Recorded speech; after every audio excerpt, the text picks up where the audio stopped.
Good morning, students of MSc NND. So today's topic of our session is pyridoxine function, its sources and its bioavailability. तो previous session में आप सबने देखा होगा, हमने discuss किया था कि पैराडॉक्सिन की प्रॉपर्टीज़ क्या होती हैं, उसकी बायोकेमिस्ट्री क्या होती है और उसका मेटाबॉलिज्म क्या होता है।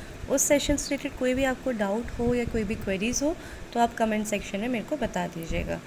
आज का सेशन स्टार्ट करते हैं। तो आज जो हम बात करने वाले हैं फर्स्ट उसके फंक्शन की। अब यहाँ है फंक्शन ऑफ B6, मतलब कि आपका पैराडॉक्सिन, क्योंकि उसका अदर नेम क्या है, विटामिन B6। तो हमने हमेशा से बात करी जितने भी वाटर सॉल्युबल आपके विटामिन्स होते हैं उनके coenzyme as a function perform करते हैं। वो कभी भी फंक्शन में एज इट इज़ पार्ट नहीं लेते हैं बल्कि उनके कोएंजाइम पार्ट लेते हैं।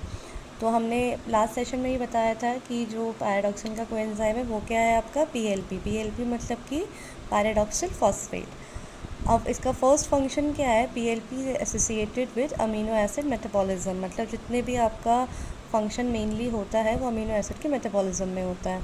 अब अमीनो एसिड के मेटाबॉलिज्म जो भी हो रहा है वो जो यहाँ आप सारे नाम देख रहे हो, जैसे ट्रांसएमिनाइजेशन, डीकार्बोक्सिलाइजेशन, डीएमिनेशन, ट्रांससल्फराइजेशन एंड कंडेंसेशन, तो ये पांचों आपकी क्या है, आपकी मेटाबॉलिज्म रिएक्शंस हैं जहाँ पर आपका B6 क्या कर रहा है, पार्ट ले रहा है। तो let's start with first, that is transaminization. Transaminization आपका क्या है, आपका इसमें मेनली आपका अमीनो एसिड जो है, इसमें लाइसिन मेनली अमीनो एसिड इसमें पार्टिसिपेट करता है और लाइसिन अमीनो एसिड से कीटो एसिड फॉर्म होता है और ये कौन फॉर्म करता है, पीएलपी फॉर्म करता है। अब कीटो एसिड फॉर्म करने का क्या रोल है, क्या मतलब है, मतलब सिर्फ इतना सा है कि जो आपका टीसीए साइकिल होती है, आपकी क्रेब्स साइकिल जो होती है, उससे जो एनर्जी रिलीज़ होती है ना, आपने पढ़ी होगी, उससे क्या होती है, आपकी एनर्जी जनरेट होती है, आपकी एटीपी जनरेट्स होते हैं। तो टीसीए साइकिल में कीटो एसिड का होना बहुत ज़रूरी है। अगर टीसीए साइकिल स्टार्ट ही नहीं होगी जब तक कीटो एसिड पार्टिसिपेट नहीं करेंगे, तो कीटो एसिड बनना बहुत ज़रूरी है। तो बॉडी में कीटो एसिड किससे बन रहा है, अमीनो एसिड से, और उसे कौन बना रहा है, पीएलपी बना रहा है। ठीक है, तो मेनली ट्रांसमेनाइजेशन का फर्स्ट स्टेप क्या है, converting of amino acid to keto acid. Keto acid में कन्वर्ट क्यों हो रहा है, जिससे कि फर्दर टीसीए साइकिल हमारी वर्क कर सके और एनर्जी जनरेट हो सके। अब सेकेंड इसमें आता है डीकार्बोक्सिलाइजेशन। तो डीकार्बोक्सिलाइजेशन का फर्स्ट स्टेप है आपका हिस्टाडीन से हिस्टामीन में कन्वर्जन होना। यहाँ आप एरो का साइन देख रहे होंगे, तो एरो के साइन में आपका जो मेनली कन्वर्जन हो रहा है वो पीएलपी के थ्रू हो रहा है। अब जैसे हमने लास्ट रिएक्शन में बात करी थी कि आपका कीटो एसिड बनता है तो उसके फंक्शन होते हैं। अब यहाँ पे हिस्टाडीन भी आपका क्या होता है, एक टाइप का अमीनो एसिड होता है और हिस्टामाइन में कन्वर्ट कर होता है। हिस्टामाइन का क्या रोल होता है आपकी बॉडी में, कि आपके ब्लड प्रेशर को लो रखता है, आपके अंदर जो भी एक्सियल सिक्रीशन होता है, गैस्ट्रिक सिक्रीशन, उसको स्टिमुलेट करता है और एलर्जी रिएक्शंस और इन्फ्लेमेशन को भी कंट्रोल करता है। तो इसलिए हिस्टामीन का बॉडी में होना बहुत ज़रूरी है। और हिस्टामीन कैसे आएगा बॉडी में, हिस्टाडीन से आएगा, और हिस्टाडीन से हिस्टामीन कैसे बनेगा, पीएलपी की प्रेजेंस से बनेगा, कोएंजाइम जो हमारा पैराडॉक्सिन का है उसकी वजह से। अब सेकेंड इसका है स्टेप, इसका सेकेंड फंक्शन है इसका डीकार्बोक्सिलाइजेशन का, GABA inhibits the transmission of nerve impulses. ठीक है, अब जो मतलब सेकेंड अगर हम फंक्शन देखें तो वो क्या है, ग्लूटामेट से GABA में कन्वर्जन होना। GABA क्या होता है स्टूडेंट, GABA की फुल फॉर्म आपकी है गामा अमीनो ब्यूटारिक एसिड। अब इतना लंबा चौड़ा नाम है इसका, और इसका फंक्शन क्या है, ये as a neurotransmitter act करता है। न्यूरो ट्रांसमीटर क्या होते हैं, जो नर्व इम्पल्सेस को ट्रांसमिट करते हैं। तो नर्व इम्पल्सेस ट्रांसमिट नहीं होंगी अपनी ह्यूमन बॉडी में जब तक आपका GABA बॉडी में नहीं होगा।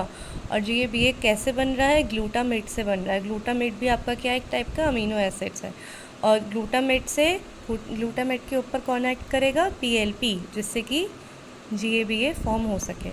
तो समझ में आ रहा है, यहाँ पे सिर्फ कन्वर्जन हो रहे हैं और सारे कन्वर्जन में सिर्फ एक कोएंजाइम है पीएलपी, वही पार्टिसिपेट कर रहा है, और वो जिसमें एंड प्रोडक्ट जिसको तोड़ रहा है उसके फंक्शंस की हम यहाँ बात कर रहे हैं। अब जिसका थर्ड स्टेप है वो क्या है, सिंथेसिस ऑफ नियासिन कोएंजाइम। अब आपको अगर याद हो तो लास्ट टाइम हम क्लास में पढ़ चुके हैं अपने यूनिवर्सिटी में कि हम नियासिन जब पढ़ रहे थे तो उसके कोएंजाइम्स पढ़े थे हमने, NAD और NADPH। ठीक है, मतलब निकोटिनामाइड डाइन्यूक्लियोटाइड और निकोटिनामाइड डाइन्यूक्लियोटाइड फॉस्फेट, ये इसके दो कोएंजाइम है। और ये दोनों कोएंजाइम किससे सिंथेसाइज होते हैं, ट्रिप्टोफैन से। ट्रिप्टोफैन भी एक टाइप का अमीनो एसिड ही है। तो ट्रिप्टोफैन से कोएंजाइम कन्वर्ट होने में कौन हेल्प करता है? पीएलपी। ठीक है, तो ये आपका डीकार्बोक्सिलाइजेशन का था। सेकेंड, अब थर्ड आपका आता है डीएमिनेशन का। डीएमिनेशन क्या होता है? जिसमें आपका हाइड्रोक्सिल ग्रुप का डीएमिनेशन होता है।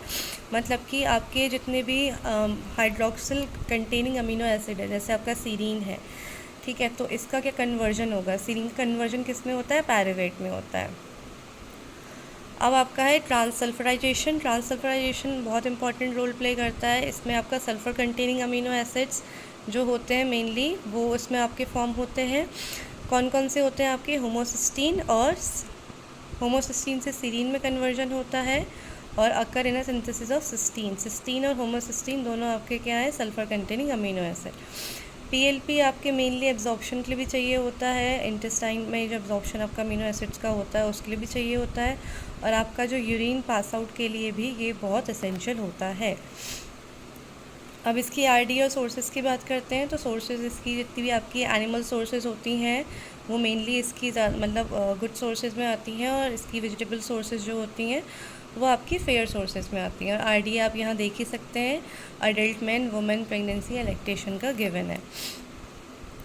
अब इसकी डेफिशिएंसी क्या क्या हो सकती है? अब जितना भी ये रिलेटेड है वो न्यूरोलॉजिकल डिसफंक्शन से रिलेटेड है।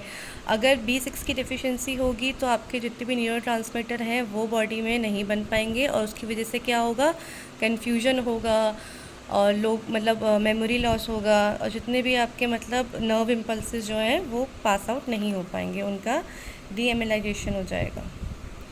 सेकेंड, इसकी मतलब डिफिशिएंसी क्या हो सकती है कि आपका डर्मैट से भी रिलेट करता है। मतलब कि आपको जैसे कि स्किन डिजीज़ हो सकती है, पैलेग्रा जैसी बीमारियां हो सकती हैं। क्यों? क्योंकि पैलेग्रा आपका नियासिन का कोएंजाइम होता है, वो उससे फॉर्म होता है। अब इसकी टॉक्सिसिटी की बात करते हैं। तो टॉक्सिसिटी में क्या होता है इसका? अगर हम ज़्यादा कंजप्शन कर लेते हैं उसका, तो वो क्या होता है हमारी बॉडी से, मतलब बॉडी में टॉक्सिक कंटेंट स्टार्ट कर देता है। अगर 2.5 ग्राम पर डे से ज़्यादा यूज़ हो रहा है तो सीवियर इसमें हम अपनी सेंसरी न्यूरोपैथी आ जाती है, मतलब कि नमनेस हो जाती है, मसल वीकनेस हो जाती है, नर्व डैमेज हो जाती है।